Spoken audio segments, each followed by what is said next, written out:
वर्ग दशम के लिए संस्कृत कक्षा में खंड क में रचनात्मक कार्यम होगा, जिसमें 5 नंबर का लेटर होगा, जिसमें 10 मंजूषा होगा, 10 बॉक्स होंगे भरने के लिए। 5 नंबर का फिगर राइटिंग होगा, जो शब्द और चित्र की सहायता से 5 वाक्य बनाना रहता है, और 5 नंबर का संस्कृत में अनुवाद रहेगा। अब देखिए, लेटर जो है लिखा हुआ है, स्व अध्ययनस्य प्रगति विषये, अपने अध्ययन के प्रगति के विषय में। ज्येष्ठा भगिनी प्रति लिखते पत्रे, बड़ी भगिनी के प्रति लिखे गए पत्र में।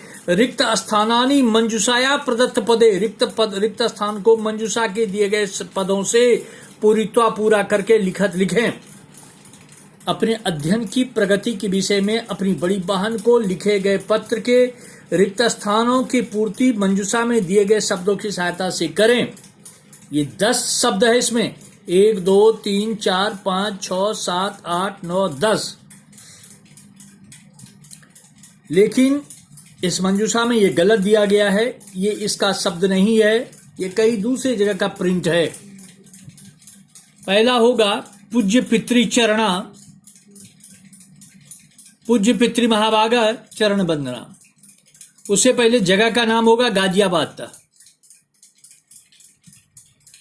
सौविनियम निवेदनम अस्ति, विनम्रता के साथ निवेदन है। यत अधुना मम अध्ययनम निमित्तम अस्ति, मेरी पढ़ाई निमित्त चल रही है। अहम प्रातः 5 वादने उत्थाय, मैं सुबह में 5 बजे उठकर सप्तवादन यावत पाठावृत्तिम करोमि, 7 बजे तक पाठ का रिवीजन करता हूं। गतमासिक परीक्षायां गणित विषय 100% अंकान गृहीत्वा, पिछले परीक्षा में मासिक परीक्षा में गणित विषय में 100% अंक प्राप्त कर अहम कक्षायां प्रथम स्थानं प्राप्तवान, मैंने कक्षा में प्रथम स्थान पाया। संस्कृते मया 95% अंका प्राप्त, संस्कृत में मुझे 95% अंक मिले। वार्षिक परीक्षायां भवत कृपया इतः अपि अधिक सफलतां प्राप्स्ये, वार्षिक परीक्षा में इससे भी अधिक मैं सफलता प्राप्त करूंगा। पितृभ्यम मम प्रणामः, माता पिता को मेरा प्रणाम। भवदीय सहोदर अवश्य। इस प्रकार शब्द की सहायता से 10 शब्द की सहायता से 10 खाली जगह को भर देना है। उसके बाद क्वेश्चन नंबर 3 रहेगा, रचनात्मक कार्य में फिगर रहेगा और नीचे शब्द रहेगा। इन शब्दों की सहायता से, फिगर की सहायता से, दोनों मिलते रहना चाहिए। इसकी सहायता से हम 5 सेंटेंस बनाएंगे। क्वेश्चन दिया है, अधः प्रदत्तम चित्रम दृष्ट्वा मंजूषायां प्रदत्त शब्दानां सहायतया पंचवाक्यानि संस्कृतेन लिखत। नीचे दिए गए चित्र को देखकर मंजूषा में दिए गए शब्दों की सहायता से 5 वाक्य संस्कृत में लिखिए। अब ये चित्र है, खेल का मैदान है। इसमें चित्रम तिष्ठन्ति चित्रे वृक्षा क्रीडनम दर्शका अस्ति ते अपि क्रीडका सप्त क्रीडने कबड्डी भवन्ति दर्शनाय अस्मिन् आगच्छन्ति क्रीडा क्षेत्रम परितः उन्नता सन्ति इदम क्रीडाया। इतने शब्द हैं।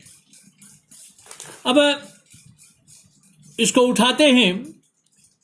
इदम क्रीडाया दृश्यम अस्ति,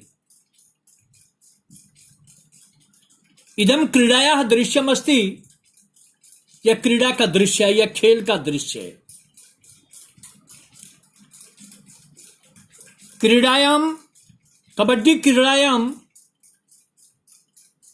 2 दले स्तः, कबड्डी क्रीड़ा में 2 दल हैं।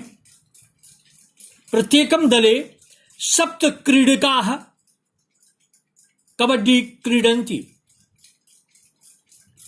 प्रत्येक दल में 7 खिलाड़ी कबड्डी खेलते हैं। बहवः दर्शकाः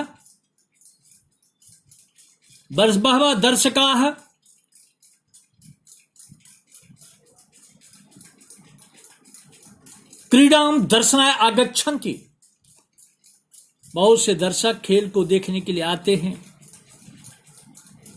क्रीड़ा क्षेत्रम परितः उन्नताः वृक्षाः सन्ति, क्रीड़ा क्षेत्र के चारों ओर ऊंचे ऊंचे वृक्ष हैं। इस प्रकार हम 5 सेंटेंस बना सकते हैं। इस प्रकार हम 5 सेंटेंस बना सकते हैं। कोई दूसरी तरह से भी बना सकते हैं।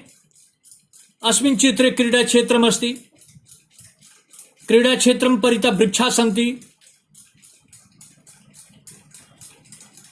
क्रीडा क्षेत्रे कबड्डी क्रीडा भवति, बहवः दर्शकाः अत्र आगत्य पश्यन्ति,